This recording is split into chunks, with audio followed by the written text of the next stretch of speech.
Bonjour, aujourd'hui mes collègues Eider Murcia, Anne-Marie Borges, Francis Bulgarin et moi, Natalia Puentes, allons regarder de plus près comment Baudelaire voit la vérité de la parole basée sur quelques poèmes que l'on trouvait dans les fleurs du mal. Donc, à partir de 3 poèmes et l'analyse de la forme en que Baudelaire a utilisé la parole, nous avons créé la thèse suivante. La parole permet de découvrir la signification cachée des éléments concrets de la réalité, comme la vérité du poète, la temporalité, la beauté, à travers de la décodification subjective.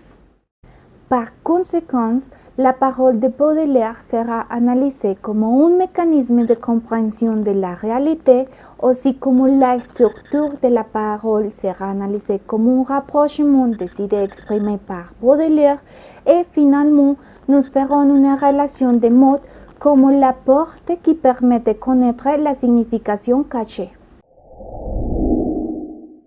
Partons du fait que les poètes utilisent la parole comme un mécanisme par lequel ils reflètent la réalité dont ils se trouvent. Ici, les mots sont utilisés comme un instrument de représentation de la nature et de ce que les poètes considèrent comme une source d'inspiration. De la même manière, les mots acquièrent une connotation différente en fonction du besoin communicatif du poète. Pour ces raisons, nous pouvons trouver une référence directe à la réalité. Mais ces références, il y a une signification cachée. Cela est démontré avec plus de clarté dans les poèmes de Baudelaire nommé l'Albatros. Dans ces poèmes, l'auteur compare le poète à l'albatros, un oiseau majestueux qui vole dans le ciel, traverse les mers et travaille comme une compagnie pour les navires. Cependant, quand il est blessé, il a perdu sa race devant un autre être terrestre. Ainsi, au moment de faire la comparaison entre le poète et l'albatros, le poète est présenté comme un être incompris dans la société pour les créations poétiques qu'il doit. De la même manière, il établit qu'une fois confronté à la critique, il courra le risque de tomber en disgrâce, lisant du côté cette majesté qui reflète ses œuvres. Rappelez-vous que la poésie ne donne pas une signification habituelle des mots, parce que dans les poèmes, celles-ci ont une connotation déterminée par le contexte ou par l'histoire qu'ils racontent. C'est comme Octavio Paz a dit, la création poétique est d'abord une violence faite au langage. Son premier acte est de déraciner les mots. Les poètes les soustraient à leur connexion et à leur emploi habituel. Cette idée présentée par Octavio Paz est présentée tout au long les poèmes l'Albatros. Parce que Baudelaire a utilisé l'albatros comme une représentation de la vérité du poète, c'est-à-dire la vie du poète dans la société comme un être que ce n'est pas compris. Pour ces raisons, dans les premières strophes, nous trouvons comme est l'approximation du public à l'œuvre littéraire du poète qui est occasionnée pour la curiosité ou pour le plaisir.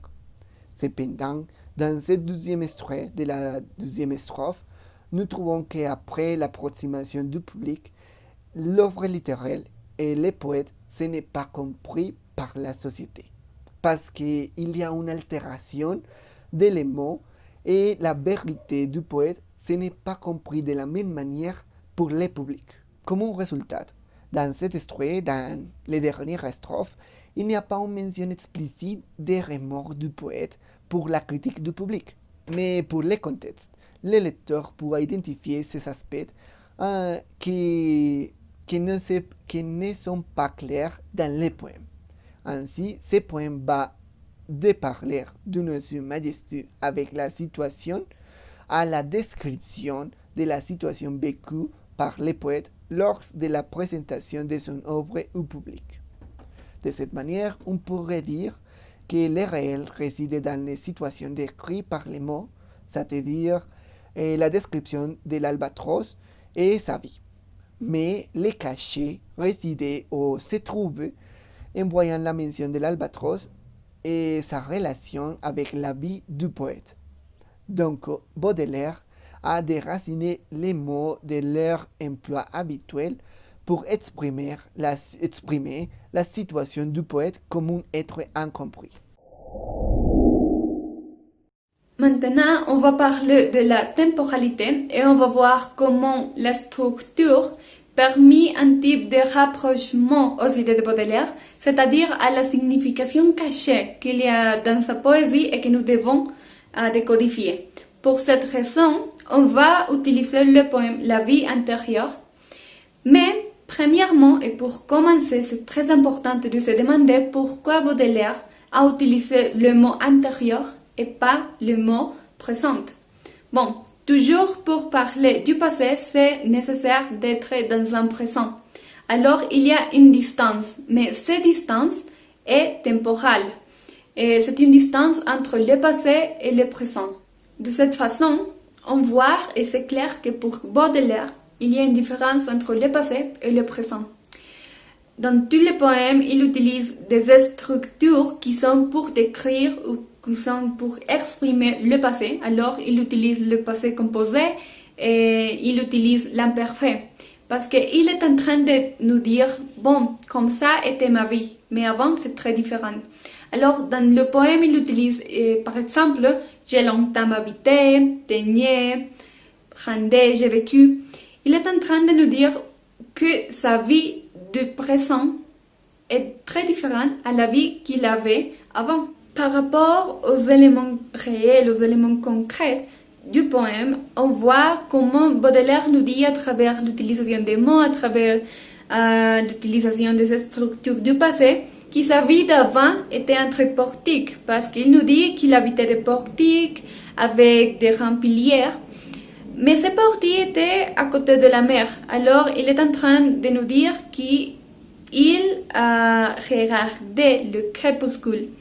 Il regardait le crépuscule tandis qu'il pensait à sa vie, pensait à tous ces secrets qui le faisaient languir. Par rapport à la signification cachée du poème, Baudelaire est en train de nous dire pendant tout le poème que sa vie du maintenant, que sa vie du présent est très différente à sa vie du passé, à sa vie intérieure. Et nous pouvons noter à travers l'utilisation des mots, à travers les utilisations des structures, qu'il fait une description du passé, mais cette description est faite avec sautagie.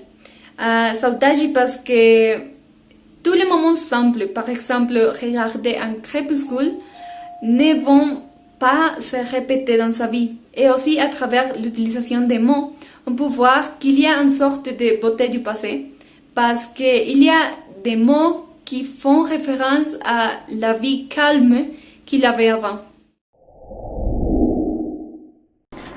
Bien, nous avons déjà compris que les poètes utilisent la parole pour comprendre la vérité qui est cachée, n'est-ce pas?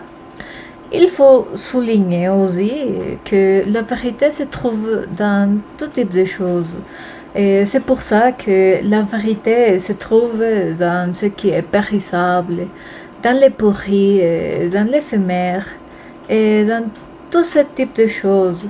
Parce que la vie et la mort sont deux faces qui se trouvent dans la même pise. Toutes les deux se complémentent. Et pour les poètes, il y a du plaisir dans la temporalité de l'existence, parce qu'il y a du plaisir dans le fait de découvrir la vérité. C'est pour ça que les poètes peuvent sentir du plaisir à la présence de ce qui est beau et aussi à la présence de ce qui n'est pas beau. Et il y a aussi du plaisir dans la vie et dans la mort, parce que toutes les deux impliquent la connaissance de la vérité. Cela est évident dans le poème Une charogne. Dans ce poème, nous pouvons constater que Baudelaire n'utilise pas des mots par hasard. Et il choisit très bien chaque mot pour rendre la morte un air de plaisir et de sensualité. Et maintenant, vous pouvez voir 4 strophes du poème La Charogne. Et ici, nous pouvons constater qu'il y a du plaisir dans la morte, ce qui est démontré dans la sensualité de la charogne, quand Baudelaire dit « comme une femme lubrique ». Aussi, nous voyons que la morte est une étape d'un cycle qui se régénère et dans lequel le cadavre retourne à la nature dont il est né. Ça fait aussi partie de la réalité, de la vérité, parce que la vérité est composée de la vie et de la mort. On peut découvrir ça quand Baudelaire dit « au centuple à la grande nature ». On voit aussi que la charogne est digne de l'admiration de l'existence et du ciel, et quand Baudelaire compare la charogne à une fleur, parce que toutes les deux sont très importantes pour l'existence. Et il y a de la beauté dans les fleurs et dans la charogne. Pour finir, le poème indique clairement que la putréfaction sera la réalité pour tout le monde. De cette manière, on peut compléter notre cycle de vie et nous pouvons constater ça quand Baudelaire dit « tel vous serez ». En conclusion, cela signifie que nous serons aussi des charognes. Et c'est beau parce que la mort fait partie de la vie. Et c'est une vérité irréfutable que le poète peut accepter et que le poète peut admirer. Pour conclure, il est évident que Baudelaire utilise une langue spécifique dans chaque poème pour illustrer une réalité cachée qui n'est rien de plus que la vérité du poète.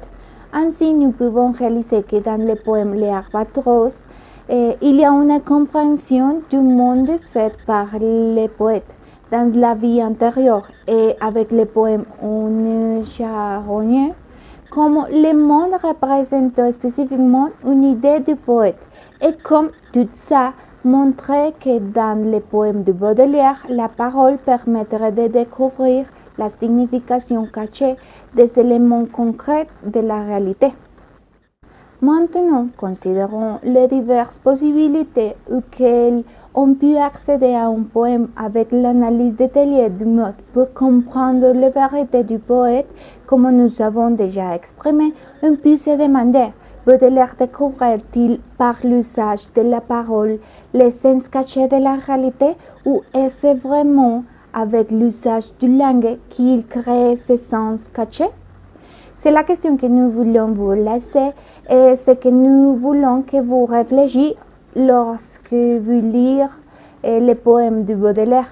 Et je crois que c'est tout pour aujourd'hui. Merci beaucoup. Au revoir.